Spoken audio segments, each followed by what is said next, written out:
কাকিমা, আমাকে আরেকটু খেতে দাও। আমি সেই কবে থেকে বসে আছি।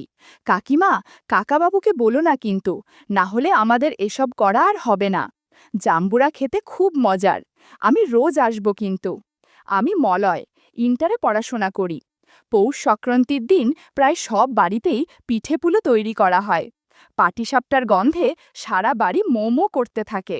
এই পিঠেপুলি পরিচিতদের মধ্যে বিনিময় করে অধিকাংশ বাঙালি পৌষ সংক্রান্তি পালন করে। আমার এক দূর সম্পর্কের কাকিমা অসাধারণ পিঠেপুলি বানাতে পারে। তার হাতে তৈরি খেজুর গুড়ের সুস্বাদু দুধপুলি খাবার জন্য আমি প্রতি বছরেই পৌষ সংক্রান্তির দিন তার বাড়ি যাই। এবছরও ব্যতিক্রম হয়নি। তবে এই বছরের দুধপুলির স্বাদটা সম্পূর্ণ ভিন্ন পেলাম। এই রকমের দুধপুলি আমি জীবনে খাইনি। এই প্রসঙ্গে জানিয়ে রাখি, কাকিমার বয়স এই মুহূর্তে প্রায় ৪৫ বছর, কিন্তু সে এখনও সুন্দরভাবে নিজের যৌবন ধরে রেখেছে, যার ফলে তার বয়স ৩৫ বছরের বেশি মনেও হয় না। কাকিমার ২০ বছর বয়সী একটি অসাধারণ সুন্দরী মেয়ে আছে। মেয়েটির নাম নবনীতা। যদিও নবনীতা আমার খুড়তুতো বোন, অথচ ওর সৌন্দর্য দেখলে আমার মন ভরে যায়। এদিকে কাকিমাকে দেখে মুহূর্তের জন্যেও মনে হয় না নবনীতা তারই মেয়ে। কাকিমার গাছের জাম্বুরা যথেষ্ট বড় আর আকর্ষণীয়, মনে হয় অনেক সুস্বাদুও হবে। প্রায় ১ বছর হলো কাকুকে ব্যবসা সংক্রান্তে প্রায় বাহিরে থাকতে হয়। মনে হয় কাকু তাকে বেশি একটা সময় দিতে পারেন মা। এজন্য ইদানিং কাকিমা যেন আমার দিকে একটু বেশি টাকাতাকি মরার চেষ্টা করছে। কারণ আমি কাকুর অনুপস্থিতিতে যতবারই তার বাড়িতে গেছি, কাকিমা কোনো না কোনো অজুহাতে আমার কাছাকাছি থাকার চেষ্টা করেছে। আমার অবশ্য নবযুবতী নবনীতাকে কল্পনা করি, তাই আমি প্রায়শই ওদের বাড়ি যাচ্ছি। এবং নবনীতা যখনই আমার সামনে বসে আমার সাথে কথা বলে, আমি কামনার দৃষ্টিতে তাকিয়ে থাকি।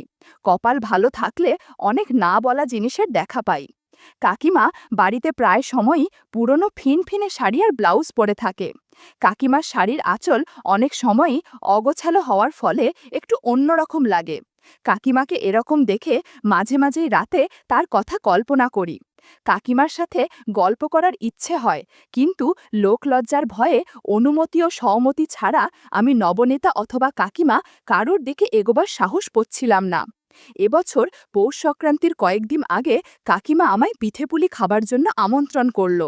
আমার মন কাকিমার হাতের তৈরি দুধপুলি পিঠা খাবার জন্য আগে থেকেই ছটপট করছিল। তাছাড়া নবনীতাকে দেখার আকর্ষণ তো ছিলই, তাই আমি এক বাক্যে কাকিমার আমন্ত্রণ স্বীকার করে নিলাম।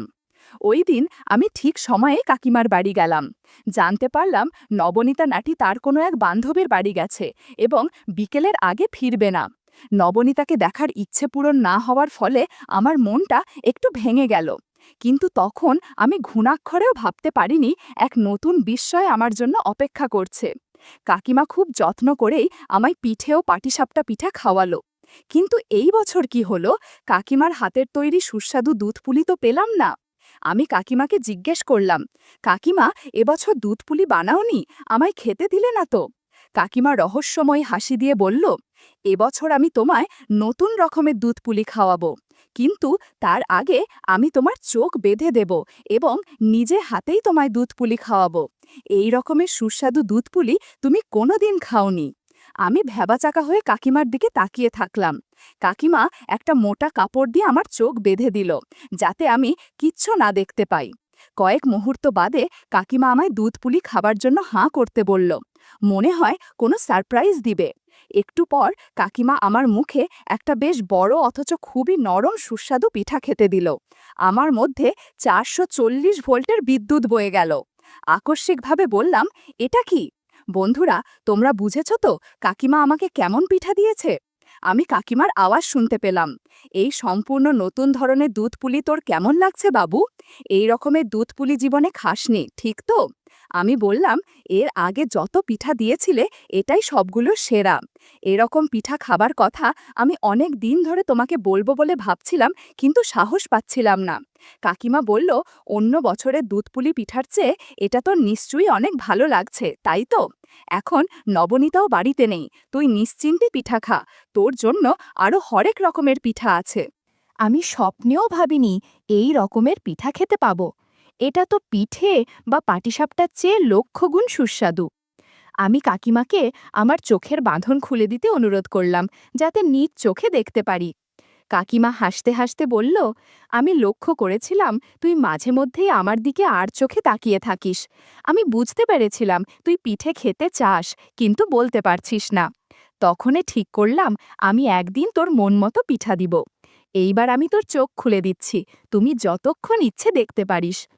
কাকিমা আমার চোখের বাঁধন খুলে দিল। চোখের সামনে কাকিমার এই নতুন রূপ আমায় মুগ্ধ করে দিল। কাকিমা আমাকে বলল, তোকে দুধপুলি পিঠা দিয়েছি, তুই আমাকে একটা পাটিসাপটা পিঠা খাইয়ে দে, অনেক ভালো লাগবে আমার। তোর কাকু সারা দিন ব্যস্ত থাকে, তাই সে কিছুই করতে পারে না। তোর সাথে সময় কাটিয়ে আমার একটু ভালো লাগছে। নে, এখন পাটিসাপটা পিঠা আমাকে দে।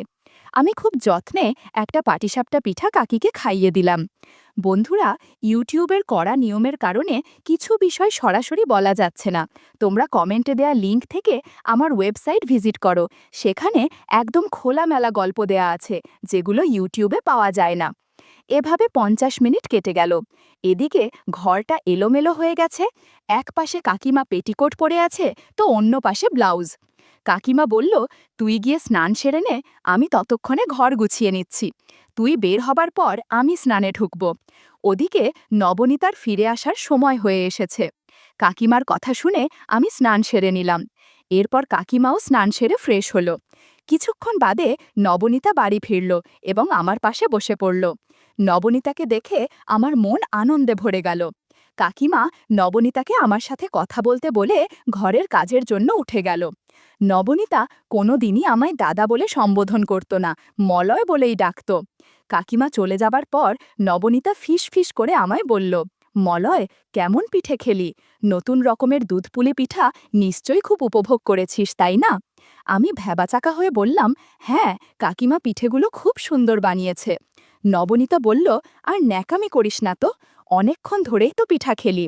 আমি বন্ধুর বাড়ি গিয়েছিলাম ঠিকই, কিন্তু বন্ধু বাড়িতে ছিল না, তাই তখনই বাড়ি ফিরে এসেছিলাম। আমি জানলার ফাঁকা দিয়ে দেখলাম খুব আনন্দ নিয়ে দুধপুলি পিঠা খাচ্ছিস।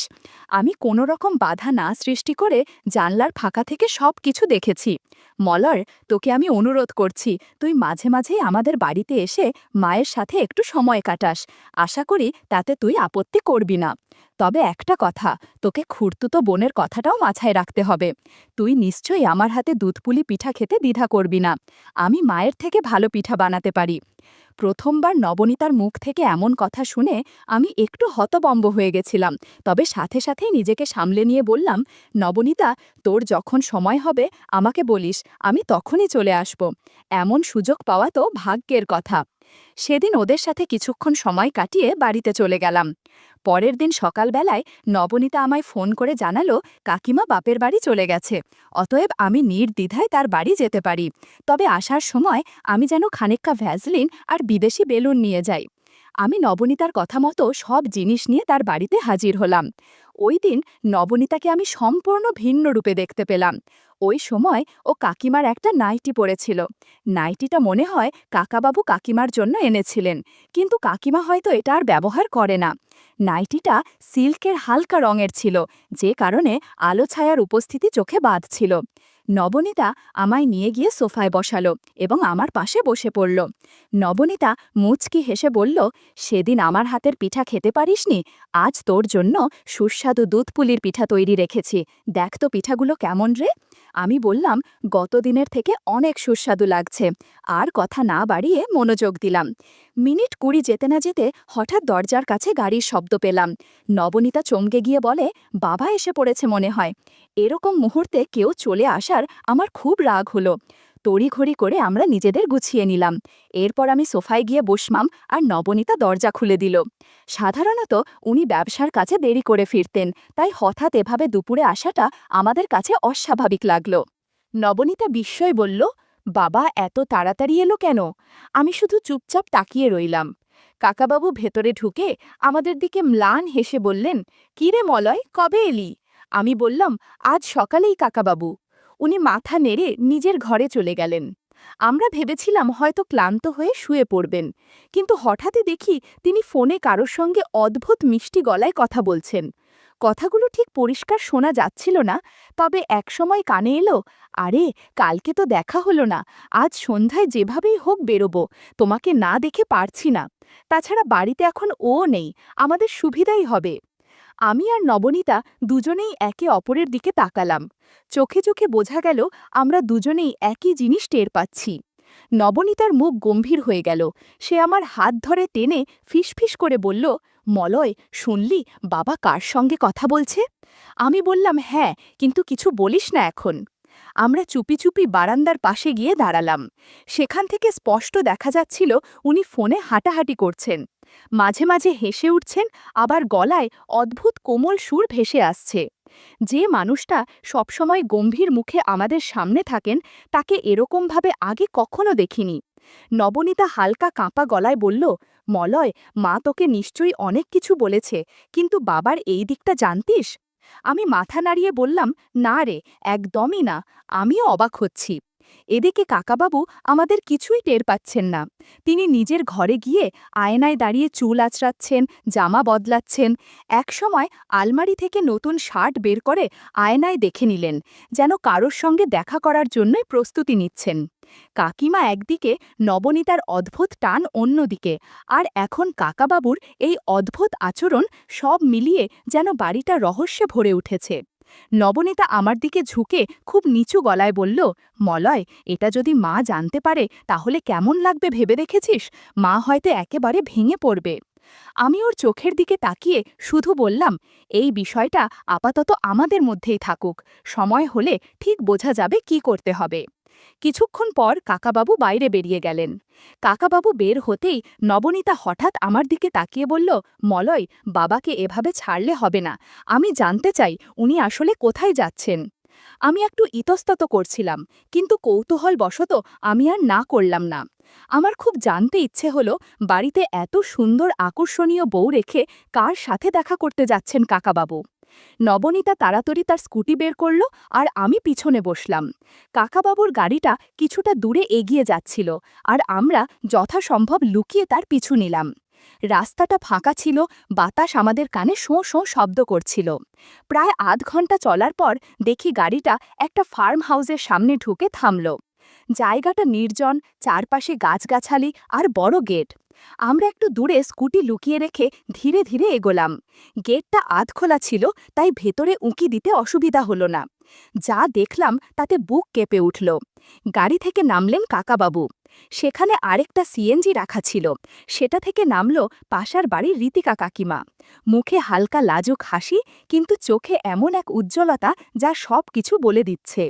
পরনে লাল সিল্কের শাড়ি আর মেহেরুন কালারে স্লিভলেস ব্লাউজ। রীতিকা কাকিমাকে দেখে আমার চোখ ছানা বড়া হয়ে গেল। এই সৌন্দর্যেই কাকাবাবু মুগ্ধ হয়েছে তা বুঝতে বাকি রইল না। নবনীতা হঠাৎ বলল, দেখছিস তো, আমি জানতাম কিছু একটা আছে। আমি ওর কথায় শুধু হুঁ হুঁ করেই যাচ্ছি, কিন্তু মন ছিল রীতিকা কাকির দিকে। ওরা ফার্ম হাউসের ভেতরে ঢুকল। আমরাও সাহস করে কাছে গিয়ে জানালার পাশের থাই গ্লাসে চোখ রাখলাম। কাজটা একমুখী ছিল, ভেতরে সব দেখা যায়, কিন্তু বাইরের দিকে কেউ দেখতে পাবে না। ভেতরে যা চলছিল তাতে আমাদের চোখ স্থির হয়ে গেল। রীতিকা কাকিমা কাকাবাবুর খুব কাছাকাছি চলে এসেছে। সব কিছুতে যেন গোপন এক উৎসবের আয়োজন। বন্ধুরা, ইউটিউবের কড়া নিয়মের কারণে কিছু বিষয় সরাসরি বলা যাচ্ছে না। তোমরা কমেন্টে দেয়া লিঙ্ক থেকে আমার ওয়েবসাইট ভিজিট করো, সেখানে একদম খোলামেলা গল্প দেয়া আছে, যেগুলো ইউটিউবে পাওয়া যায় না। আমি আর নবনীতার নিঃশ্বাস আটকে তাদের দেখছিলাম। আমি নবনীতাকে বললাম, এজন্যেই কাকাবাবু এখন আর তোমার মায়ের সময় দেয় না। কিন্তু নবনীতা আমার কথা শুনছে না, ভেতরের দৃশ্য দেখে অদ্ভুত আচরণ করছে। বিষয়টি বুঝতে পেরে আমিও ওকে নিয়ে বাড়ির পিছের স্টোর রুমে চলে গেলাম দুপুরের বাকি কাজ সম্পূর্ণ করতে। একদিকে কাকাবাবু আর রীতিকা কাকি, অন্যদিকে আমি আর নবনীতা। বেশ ভালোই কাটছিল সময়টা।